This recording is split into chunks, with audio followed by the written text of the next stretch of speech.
A land that lies between Himalayas and Hindu Sagara was called Hindu. So anybody who is born here is a Hindu. Everybody knows which media belongs to which party. It's no more news, it's propaganda. Sadhguru, let me start with one thing which I wanted to know from you. This nation-state is a concept which is essentially Western. And in Western concept, church and state, they were considered to be the two separate entities. In India, it has mixed. So do you think that nation-state concept in Indian context is somewhat different from Western concept? See, first of all, we don't have a church in India.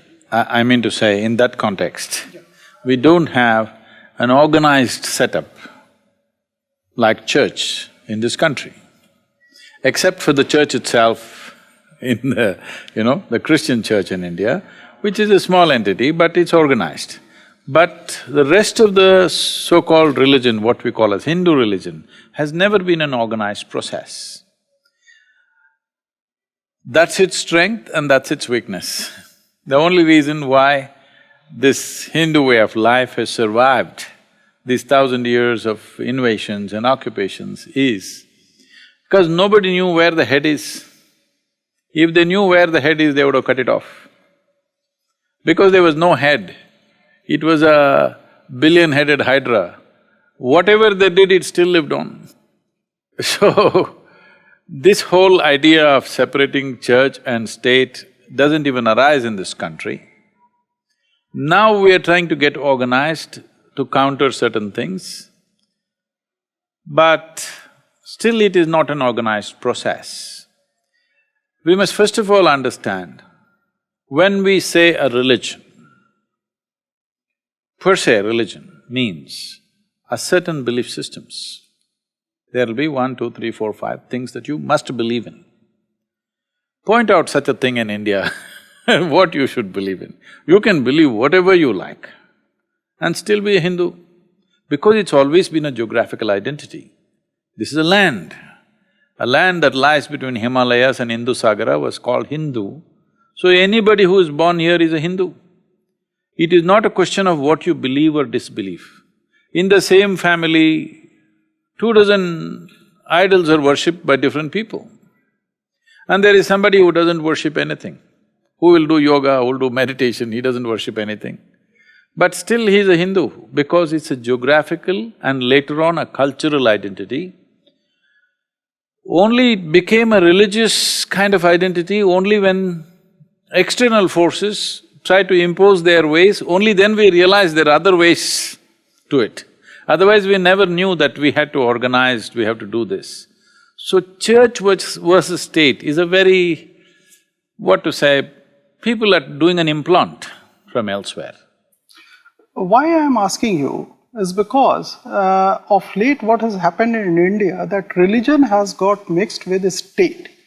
Here is a monk who is heading the most populous state. No, why do you say… why do you see him as a monk? Do you say, here is a married person who is heading the state? Do you say that? I am married, I am a monk, is my business. What's it got to do with you?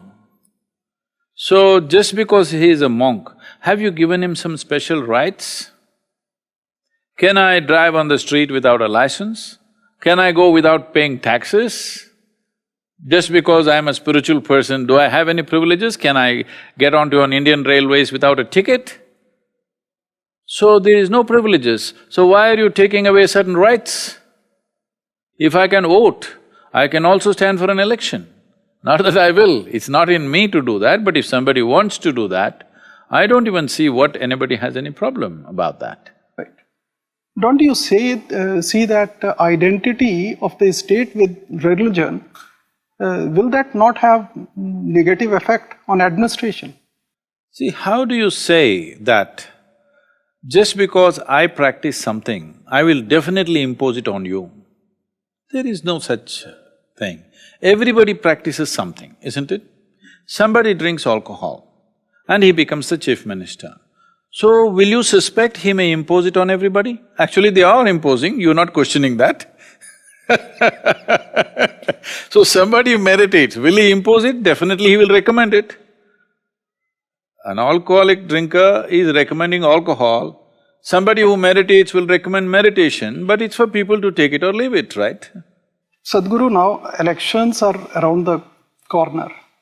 Uh, do you see some kind of negativity around? I think there is negativity. Essentially, I think in media. Why is it so? I don't see any negativity because every day I'm in contact with millions of, thousands of people at least. In all this contact, I don't see any negativity. But if you turn on the national channels, because I generally watch the English channel if I do, whoa, it looks like nation is on fire. I don't see anywhere nation is on fire, everywhere nation is fine. But if you look at the television studio, some of the television channels even have fire burning. So, nation is on fire only in the television studios because you have over 200 news channels. How should they run their news channels? 200 news channels, who will get any viewership? So obviously, they're setting fire to the nation to do it. It's not a total negative commentary on media, they have their duties, they have their rights and they have a responsibility. But creating this image that nation is all on fire, everybody is upset, things are going like this, no, that's not the truth. I'm living in India and I have a huge contact with people and I'm telling you, it is not so. You want to understand, I can take you out for a drive around the villages, nobody thinks it's on fire. Well, they have their daily issues, but it's not on fire. Nation is not on fire, but we are getting that feeling there are a few people who are motivated to do those things, there are a few people who are doing it in reaction to those motivations. These things are there, but today it's all more visible simply because there is social media. Social media essentially means anonymous journalism. If you don't have to put your name on what you're saying or doing, then you could say whatever you want, isn't it? So do you find this negativity only in social media or other media as well, mainstream media like… Social media is… you know what it is. Anybody and everybody can say whatever they want to say. But the regular media also is unfortunately taking strong sides. It's almost like in United States, if you go, everybody knows which media belongs to which party. It's no more news, everybody knows it's not news, it's propaganda. We are not that far yet, but I think slowly they're pushing it in that direction.